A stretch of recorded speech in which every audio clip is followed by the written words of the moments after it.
Welcome to Hope for Your Garden. I'm your host, Hope Merkel, and I hope to bring you hope for your garden. I hope in the next half hour you learn something, whether you're a complete beginner or an expert, and I hope that you enjoy the show.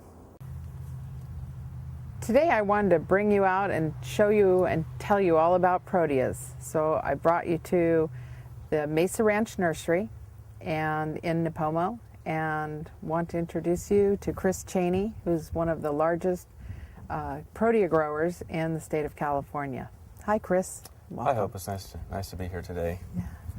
And I wanted to tell you, I guess at first, just how I got into the Proteas.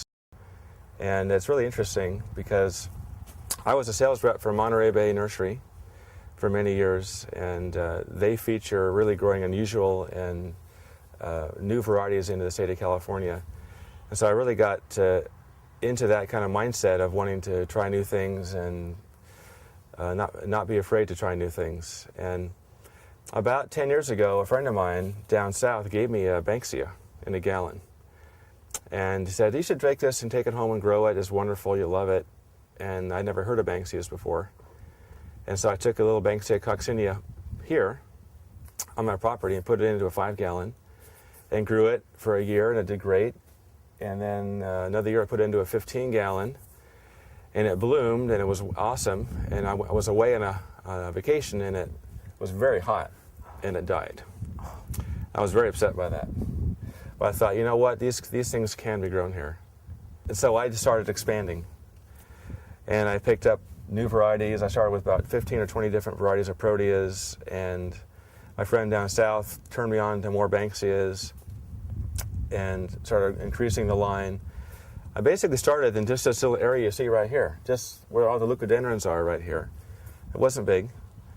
And learned how to grow them, learned what I was doing, and learned how to deal with the frost out here and the heat waves and the various things that happen when you're raising plants in wholesale. And I just branched out into all kinds of things. As I've gone through this process of growing, I discovered that there's really a wide range of plants in the Protea family, and you can basically cover every need in a landscape. You can have ground covers, low shrubs, dwarf shrubs, medium-sized shrubs, large shrubs, trees, small trees, large trees, and they're all highly ornamental.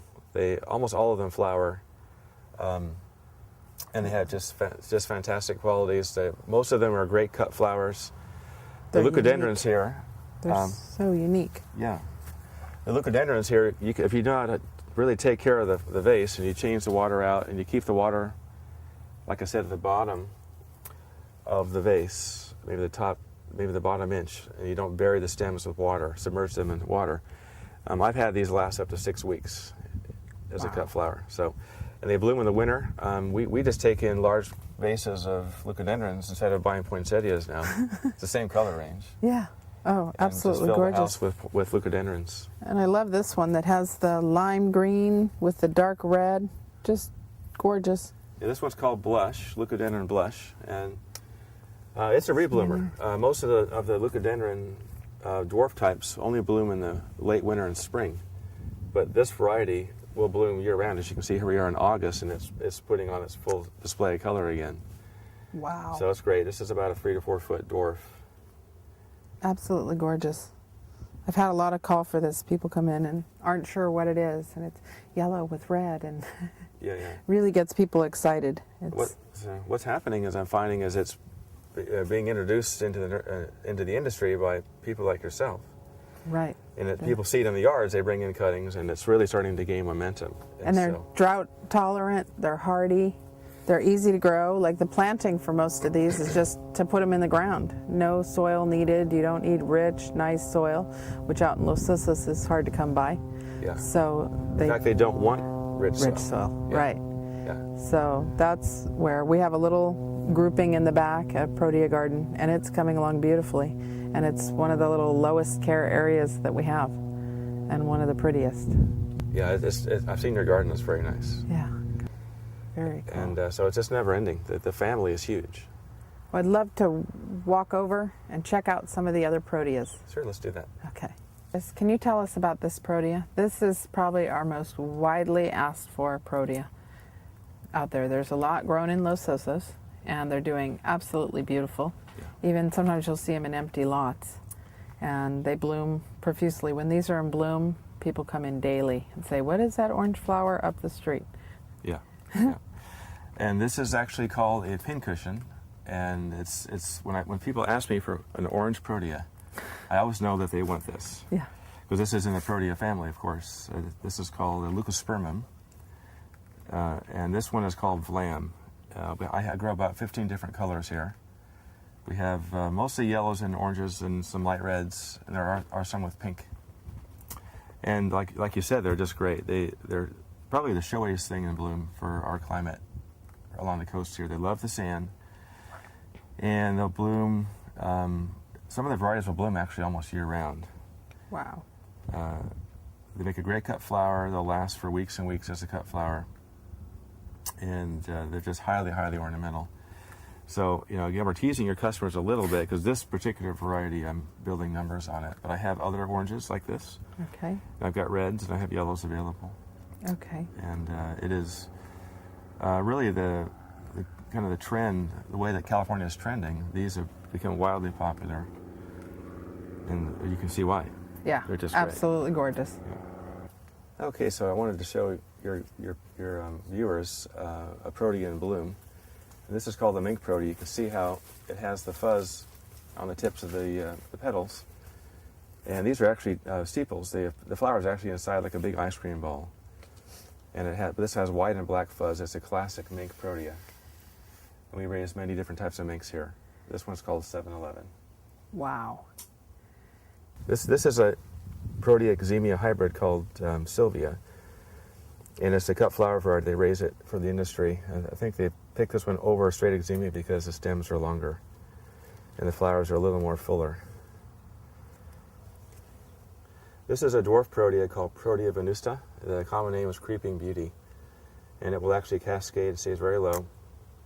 And you get off and on year-round bloom.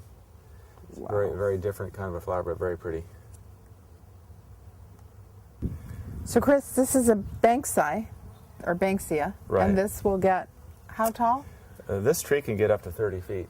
Most people think of Proteas and things in the Protea family as being shrubs, small shrubs or medium-sized shrubs. But there are some very, very pretty trees in the family, and this is one of them. Wow. And I planted this here in my yard because I wanted something that was hardy.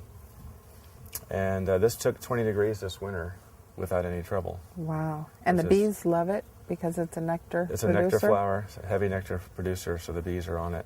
Wow. Absolutely gorgeous. So, Chris, can you tell us how to prune a Protea?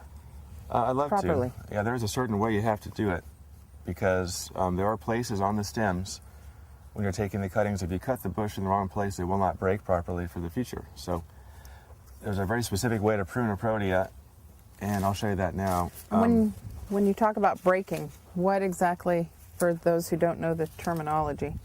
Yeah, I'll tell you right here. So I'll cut this right here. Okay. Now, this part of the stem doesn't have any leaves on it, or very small leaves, and you won't get any kind of growth coming out of that. So if you leave this on the plant, you'll have a stub that's very unsightly. So what you want to do is you want to cut this so that you have the large leaves on the plant itself, so that when it breaks again for the future and the new growth comes out, you'll have a uniform look and a fuller look. You won't have a lot of unsightly, stubby branches. So you can prune in here, anywhere in here. This branch here has 3 blooms on it, so I could prune right about here. So right in this area right here. And I'm just going to cut it like that. And so this is going to break now. There's leaf buds. That should break. You can see the leaf buds, and there's still the large, mature-sized leaves. And then this here, this can be the bouquet, and I'll just strip the leaves right off. And this can go right into the bouquet. And now you have a branch that will last probably up to 2 weeks, maybe even 3 if you change the water. And with the Proteas, they're kind of specific. You want to have only about 1 inch of water in the bottom of the vase, and check it every day. And so you want the water to go basically in this range. If you have the whole stem submerged in water, it will rot the stem. So if you keep it on just the top bottom inch, this will last up to 3 weeks, I'd say. Wow. So now we've got 3 stages on the flowers tube. You got an open, semi-open, and a bud, emerging bud. So that is nice. This is a Protea exemia. It's called the Duchess Protea. So Chris, is pruning a leucodendron the same as pruning a Protea? No, these are actually a lot easier, not as complicated. I wanted to talk about that just briefly. This is a leucodendron jester, the variegated one, and it's starting to put on the winter color for the bloom. And it's a nice long stem. You can cut this anywhere you want to, and the leucodendron will break from way down inside the bush. So these you can prune as hard as you want. Okay. And also, because they grow kind of open when they're younger, it's much better to prune them hard when they're young. It makes them fill out. You get a much better bush over time. Which will give you more tips to cut for cut flowers. Oh, absolutely. If you do this right and you prune it fairly hard the first few years, you could get hundreds of spikes every winter.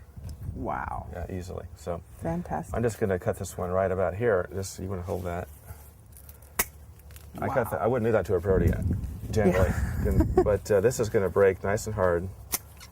I'm just going to cut the whole thing. That's how I would do it in the yard. Wow. And that will be a beautiful bush next year, which is what you have to do when they're young. Okay. Wow. And these grow beautiful with the other Protea stems. So Chris, can you tell me a little bit about the specifics that the Protea need to do really well? Yeah, of course. There's just a few things you have to do to really grow Protea family plants successfully. And once you know those keys, it's actually very easy. And what I want to say is that, first of all, the Protea family, generally speaking, fits very well into the California motif in terms of drought-tolerant, low-care, low-maintenance type plants, which is great. There is a couple of things, though. There are a couple of things that are different about Proteas that you have to know about. And the first thing is they don't like a lot of fertilizer, and they do not tolerate phosphorus at all. So you never want to fertilize with phosphorus. So bone meal, granular all-purpose fertilizers, all those kinds of fertilizers are out of the question. One feeding will kill the plant. Okay. So what is they're from soil types that are very, very depleted, and so the roots are very efficient at taking up nutrients. And when you fertilize a Protea with the wrong stuff or with too much fertilizer, it just sucks it all up and it collapses the plant. It poisons it. Okay. And so they're really happy in very depleted soils, which is California. And they love sand. So along the coast here, Los Osos, Napomo, River Beach, even in loamy soils and other places along the coast, really all you need to do is put these things right into the ground. You don't want to do planting mix. You don't do pre-plant fertilizers. You just put them right in the hole. And what they do need to have is good drainage and just average water at first. Once they're established, they're very drought tolerant. Chris, I've had a lot of people ask about deer and gophers. That's a big problem in California, isn't it? Especially with the drought we're having. They come out of the hills and they can decimate a yard. Generally speaking, Proteas and Grevilleas and the whole family is resistant to deer and to gophers. They don't like the taste. Okay. Now, I have seen starving deer eat Grevilleas, but I've seen deer eat oleanders too. Yeah. But generally speaking, they won't eat the plants. And I've never lost a single Grevillea or Protea or leucodendron to a gopher in 11 years. That says a lot, because we live in gopher heaven out here. Yeah, we have. I call it gopher hell where we live. Well, I guess it's a matter of perspective. Yeah. Gopher heaven for them, gopher hell for us. That's good. So Chris, can you tell us a little bit about the difference between chelated iron and regular iron? Like, a lot of people probably have ironite, but that's not the iron that you're talking about, and that could actually be dangerous. Yeah, I've actually found, reading the labels on ironite, that it has phosphorus in it. Okay. And so ironite would be really detrimental to use in your yard if you have Proteas. So okay. Iron needs to be available to the plant to really be useful. And manufacturers have figured out a way to do that, and it's called chelated iron. Okay. And they take the iron and they bind it with agents that can be taken up by the plant right away. So if you use chelated iron, you end up with immediate results, and it's the right kind of iron, and there's no other hidden ingredients in it. Okay, so stay with that. Yeah. Well, I want to thank you for all your information and knowledge, and this has just been so exciting and so much fun. It's been my pleasure.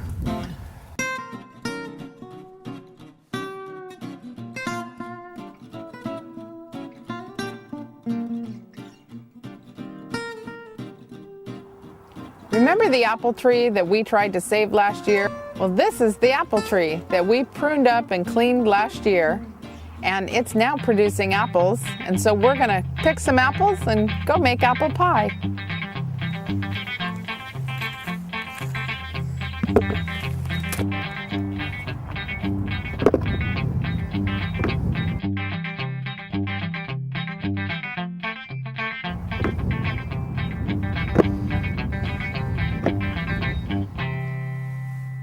I want to share with you one of my favorite and easy recipes for apple pie. And you start by taking just a pre-made pie crust. This is my favorite, Marie Callender's. And you want to start by putting this in the oven at about 400 degrees. And we're just going to lightly bake it, just slightly toasty brown, and get it started that way. By pre-baking the pie crust, it'll make sure that our crust stays super crispy and doesn't get soggy. Then I'm going to peel out my apples. If you invest in a good peeler, it makes this job really easy. I don't even mind doing this anymore because they go so quick. But I've struggled with not good peelers. And then it makes it no fun.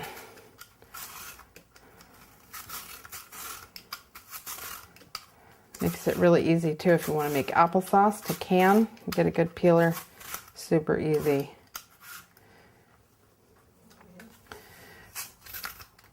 As you can see, they're not all the same apples. I think that's one thing that really gives nice flavors to apple pies. I'm using 5 Brayburn and 3 Granny Smith. You can use Jonagold, Yellow Delicious, but I would definitely mix it up because you get some that are sweet, a little sour, and the mix makes it really, really nice. Then you don't get them all where they're all too soggy. You do want to use apples that are good for pies, like the varieties I mentioned. I think Brayburn hold up the nicest and give you nice pieces without turning to applesauce.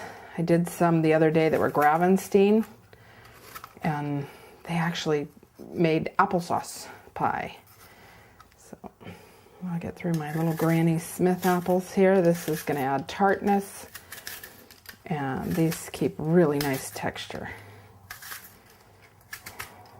Okay, there we go.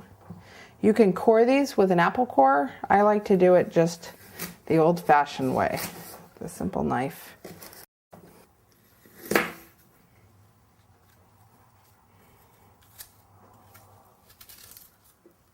I just cut them in half, quartered, and get that middle.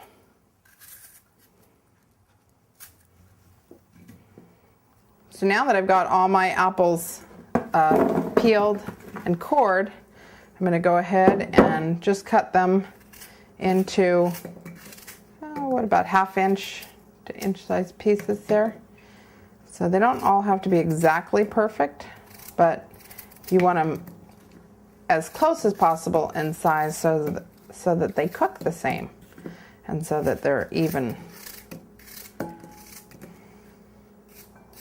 One thing that you want to check for is you can almost kind of tell the weight of your apples. Some are lighter, some are heavier. The heavier ones are going to have more liquid content. And so those are going to kind of be your judge as to how much liquid and juice your apples are going to give off. So if they're really heavy, then they're going to be really juicy apples. If they're lighter apples, they're not going to be as juicy. And you would need less pie enhancer or cornstarch or flour if that's what you use. I really like pie enhancer, and that's an ingredient that actually has the cornstarch, the food starch added with citric acid and it just gives it beautiful texture.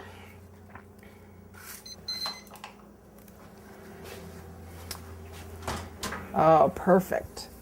So I don't know if you can see, but it has just a light golden color to it around the edges, so it's not over baked, but it's just enough to kind of seal. The butter's sealed with the flour, and it will now hold the juice instead of making it soggy.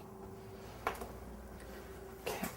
I'm going to let that cool a little bit, and then I have our other pie crust that we're going to top our pie with, and that one we don't pre-bake. I've got a few more apples to put in this. This is going to be a heaping pie. So now that I've got these all peeled, cored, and sliced, I'm going to add just 2 shakes of pumpkin pie spice, and it's about a teaspoon of cinnamon and about 2 shakes of ginger, maybe 3. It's not a lot, it's just a hint. You don't want to overpower the apples. Then to this batch I'm going to add 3/4 cup of sugar. They were nice and heavy apples, and so they don't need a whole cup. And then I'm going to add the secret ingredient, 1/3 cup of the pie enhancer. And I'm just going to stir that up. Mix it all together.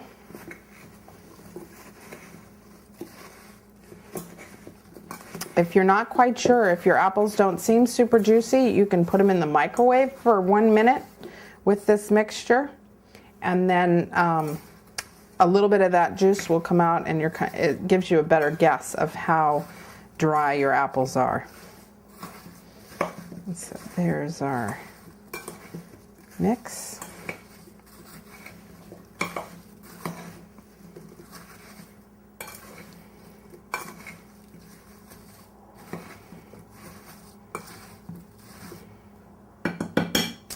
And then I'm going to add this to the pre-baked pie crust.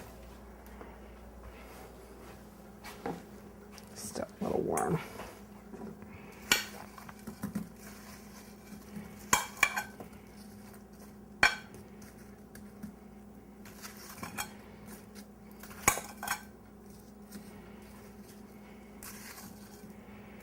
I'm going to have a little extra pie. I think I may have to. I think our Braeburn apples were a little bigger than normal. I'll just try and move those in really good.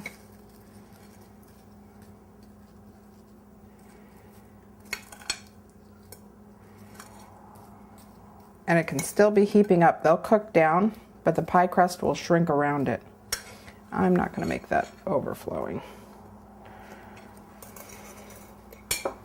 Now I'm going to add my top pie crust, and this is just the pre-baked, and you kind of, or not pre-baked, pre-made.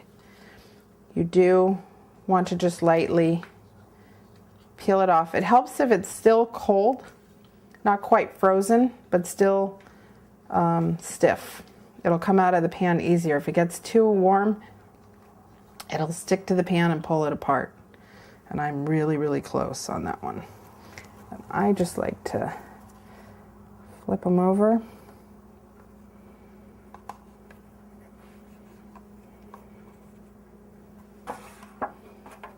Ease its way out. And this way you just press it on in.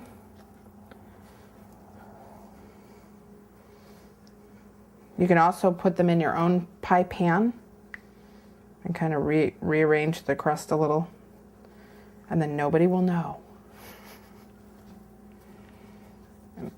By the time this bakes down, nobody can tell that it's a pre-baked pie crust, and it definitely doesn't taste that way. I usually put a little slit in the top, and then I'll brush it with butter before I stick it in the oven. One thing I like to do, just to really give it nice flavor, is to brush the crust. I don't do the edges, but I brush the upper part of the crust with butter. And this definitely gives it that homemade flavor. And it makes it a beautiful golden brown, and it seals it up and keeps it from getting soggy. So then you get an extra crispy crust. And there we go. If you don't have a pie crust edge keeper, people put those on to keep the crust from getting too over brown while the rest is baking. A little secret or tip that I learned is to take a piece of tin foil, you fold it in half, and then you cut out a little half circle, and you can do this with scissors, or I've gotten to where I can just tear them right out. And then you open this up, and you have a perfect edging for the pie. You tuck that around, and you leave this on for about the first 40 minutes of the baking of the pie, and this will keep your crust edges from getting too brown. We'll take it out, take this part off, and then rebake the last part, but it won't stick to the pie. I do want it a little bit above that. There we go. And this is ready to go in the oven. I'm going to bake this at 400 degrees for about 55 to 60 minutes. I'm going to put this on a pie. You can use a cookie sheet, anything to catch the drips, because there's nothing worse than the smell of burnt sugar. So I'm going to stick it in the oven.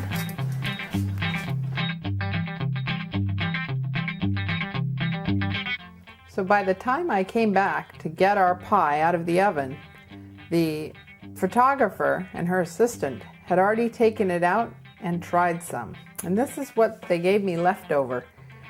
And I must say though, it is absolutely delicious.